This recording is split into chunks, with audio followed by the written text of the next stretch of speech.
So it looks like we have an E. coli strain linked to leafy greens and associated with outbreaks and estimated to have caused 20 deaths in the U.S. each year. And this is a study, a publication led by Dr. Jessica Chin. And the study's author said that the agency has classified this strain of E. coli as a reoccurring and emerging or persistent strain. And Dr. Chin says that we typically think of foodborne illnesses as either part of an outbreak or not. And this is what she told the Washington Post. And that in 2019, we switched to using whole genome sequencing to look at the DNA of a strain and track the bacteria which cause foodborne illness. With this tool, we can see if multiple outbreaks are caused by the same strain and link related illnesses over months and years. And we call strains that recur and are emerging or persisting over time REP strains of bacteria.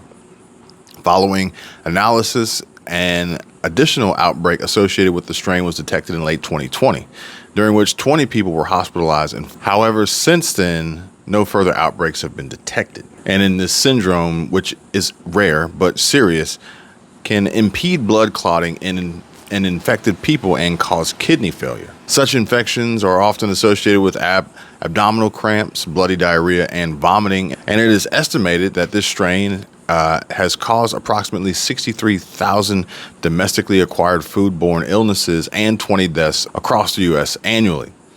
More recently, contaminated leafy greens have been recognized as a major source of E. coli illness and breakouts in foodborne illness. It's also highlighted that a large E. coli outbreak in the late 2019 had caused 167 cases and 85 hospitalizations associated with the consumption of romaine lettuce from Salinas Valley, California.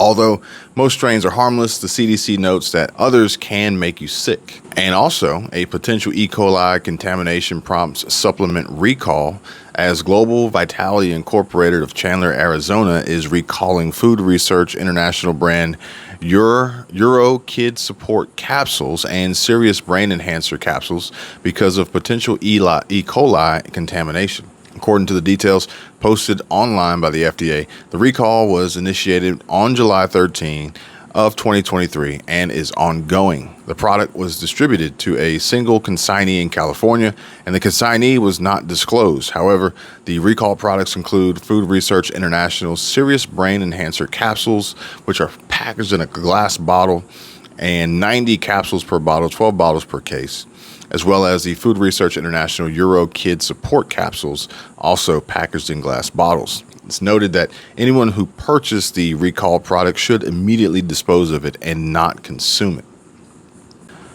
Today we had a chance to get out and enjoy the Florida weather, the scenery, the outside, and also try out a new restaurant. This is what Florida is all about. Living outside, eating outdoors, and when you're done eating, you wade through water to your boat. We're at a new place today. This is North Beach. And then we got Fire and I don't remember what the other one is upstairs. Michelle, she said, I can't believe they drop anchor so far out. But if you can, I don't know if you guys can tell from looking at the water through the camera here how shallow it is. I mean, you can tell. I was actually telling them how you said you can't believe that they anchor so far out. Mm-hmm. But it's because it's literally like shin deep for, I don't know, 20 yards. So they can't, that's as far as they can get. That makes sense. Unless you're in that little floaty dinghy. But you will go up there dinghy. And get things to catch up. That's cool. That's for them. So we got chicken tendies. Thank you very much. Tuna dip. Thank you. Fish, mahi. That's for you. And the burger. Thank you. Sweet. And then regular crackers, since you can't eat the everything crackers. Okay, cool.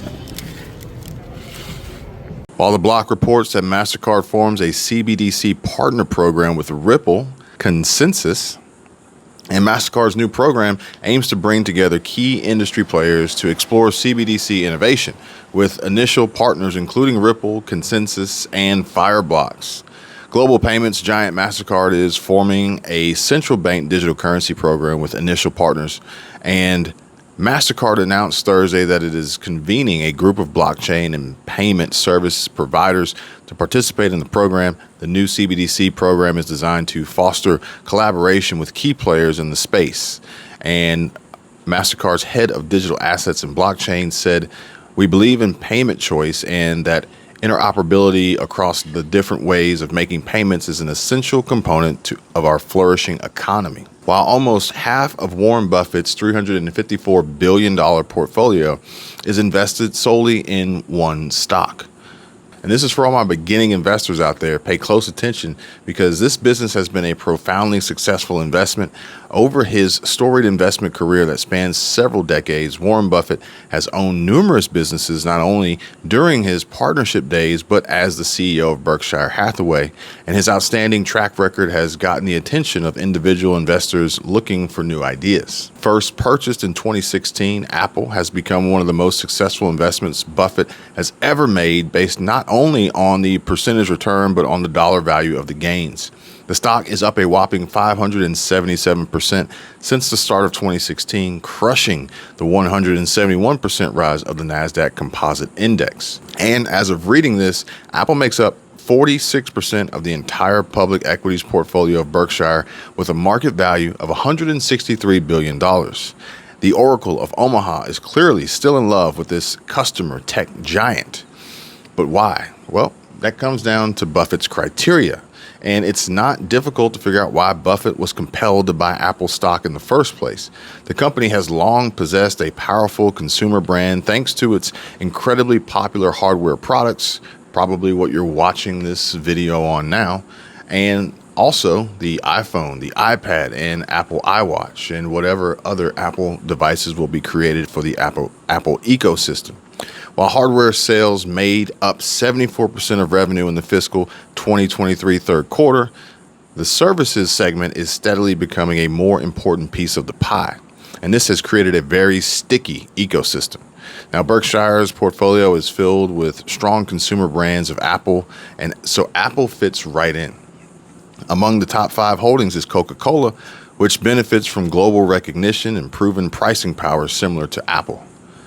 Buffett surely appreciates Apple's pristine balance sheet, which currently carries a net cash balance of $57 billion. This ensures the company has the financial flexibility to weather economic downturns, while at the same time continuing to invest in new technological innovations. Apple produced $111 billion of free cash flow last year, and a level of outsized profitability that shareholders have grown accustomed to.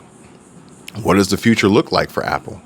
Well, Buffett might have first purchased Apple shares at an extremely attractive valuation, but investors on the sidelines today aren't so lucky. After its 9% drop in August, the stock is still up 36% in 2023. So shares currently trade at a trailing P/E ratio of 29.9. That's not only far more expensive than Apple's average valuation over the last 10 years, but it's a huge 50% premium to the S&P 500 index, which is trailing P/E multiple of 20.4. Apple's market cap is roughly $2.8 trillion today, and the business generated $394 billion of revenue in fiscal year of 2022. A steep valuation coupled with an already colossal enterprise could limit growth potential going forward. Wall Street analysts seem to agree, as they forecast revenue and earnings per share to increase at an annualized pace of 6% and 8% respectively between the years of 2022 and fiscal 2027. Now, investors thinking about buying shares need to consider how Apple can move the financial needle.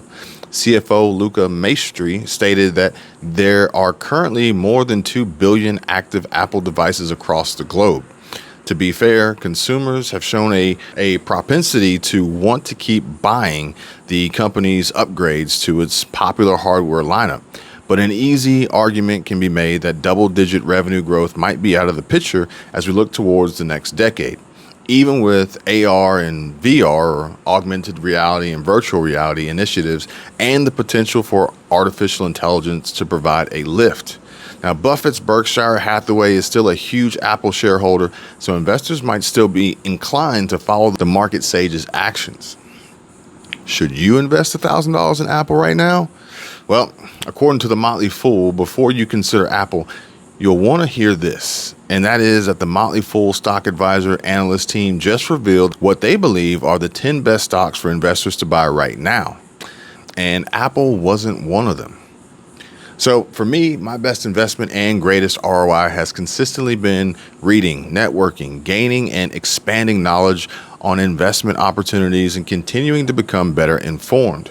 Applying these principles equates to investing in myself for maximum profit. And if you would like to see my next video covering the 10 best stocks for investors to buy right now, then go ahead and smash that like button, subscribe to the channel if you haven't already, and comment so I know that you're interested. I hope you guys have a great, fantastic, and an amazing day.